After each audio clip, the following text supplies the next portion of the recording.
బాగా ఆడుతున్నారు అని అనుకుంటున్నారు? అమ్మాయిల సైడ్ నుంచా అబ్బాయిల సైడ్ నుంచా? అమ్మాయిలు కూడా పర్వాలేదు, అబ్బాయిలు కూడా పర్వాలేదు. విష్ణుప్రియని చూసారు కదా, విష్ణుప్రియ ఎలా ఆడుతుంది?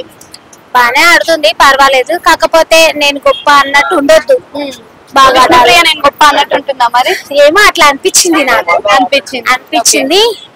కాకపోతే మంచిగా ఆడాలి అంతే. అయితే ఇప్పుడు మనకి 3 క్లెయిమ్స్ ఉండే ఇంతకు ముందు, ఇప్పుడు 2 చేశారు కదా. ఇప్పుడున్న క్యాప్టెన్ అంటే చీఫ్ ఎలా ఉన్నాడు? అభయ్ నవీన్ బానే ఉన్నాడా? మరి ఆటలు ఎలా ఆడుతున్నాడు? బానే ఆడుతున్నాడు. నిఖిల్ బాగా ఆడుతున్నాడా? అభయ్ నవీన్ బాగా ఆడుతున్నాడా? నిఖిల్ కూడా బాగా ఆడుతున్నాడు. నిఖిల్ బాగా ఆడుతున్నాడా?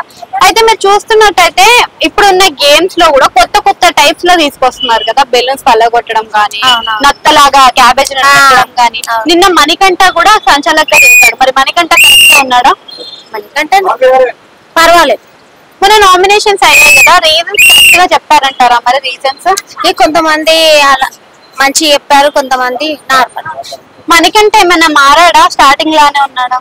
కొంచెం పర్వాలేదు, అప్పటికంటే పర్వాలేదు. అయితే ఈసారి ఎవరు ఎలిమినేట్ అవుతారు అనుకుంటున్నారు మీరు? చూడాలి. అంటే అందరూ ఆదిత్య అంటున్నారు కదా, మీరేమనుకుంటున్నారు? చూడాలి. ఆదిత్య అయితే ఎందుకంటే మంచి కాంటెంటెంట్స్ ఉంటేనే బాగుంటది కదా గేమ్ లో. నార్మల్ గా ఆడేవాళ్ళు వెళ్తే ఏం కాదు, మంచిగా ఆడేవాళ్ళు వెళ్ళకపోవడమే బాగుంటది కదా. అట్లా నేను అంటున్నాను. ఓకే, మంచిగా ఆడేవాళ్ళు అంటే ఇప్పుడు ఏమంటారు, మీరు అన్నారు కదా ఇప్పుడు ఆయన పేరు నిఖిల్ కూడా పర్వాలేదు, బానే ఆడుతున్నాడు. ఇంకొక అతను ఉన్నారు చూడండి, అభయ్ నవీన్, అతను కూడా బానే ఆడుతున్నాడు. వీళ్ళిద్దరిలో బెస్ట్ అంటే ఎవరు చెప్తారు? నిఖిల్ బానే ఆడుతున్నాడు. పృథ్వీ కూడా పర్వాలేదు. సీత నార్మల్. అంటే నిన్న సీత నిఖిల్ కి చెప్పింది కదా నన్ను ఫ్లర్ట్ చేయొచ్చు అని చెప్పేసి. అయితే ఏ ఉద్దేశంతో అనొచ్చు? నార్మల్.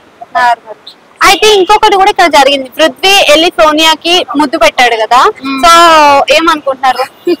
లవ్ ఏమో అని అనుకుంటున్నారు. ఉంటే బాగుంటుందా లవ్ స్టోరీ, లేకుంటే బాగుంటుందా? నార్మల్ గా ఉండాలి. గేమ్ కదా అది, రియల్ స్టోరీ కాదు కదా. గేమ్ కదా, గేమ్ అన్నప్పుడు గేమ్ లానే ఉండాలి. అంటే మీకు ఇది రియాలిటీ షో లా అనిపిస్తుందా, లేకపోతే స్క్రిప్టెడ్ లా అనిపిస్తుందా? పర్వాలేదు. బిగ్ బాస్ అంటే అందరికి ఇష్టమే, చూడాలని అందరికి ఇష్టం ఉంటది. కాకపోతే ఏంటంటే లవ్ అది ఇది అంటే కొంచెం ఇబ్బందిగానే ఉంటది కదా. అంతే కదా. అయితే మరి జోకులు, ఎంటర్టైన్మెంట్ అవన్నీ ఉన్నాయా మరి ఇందులో?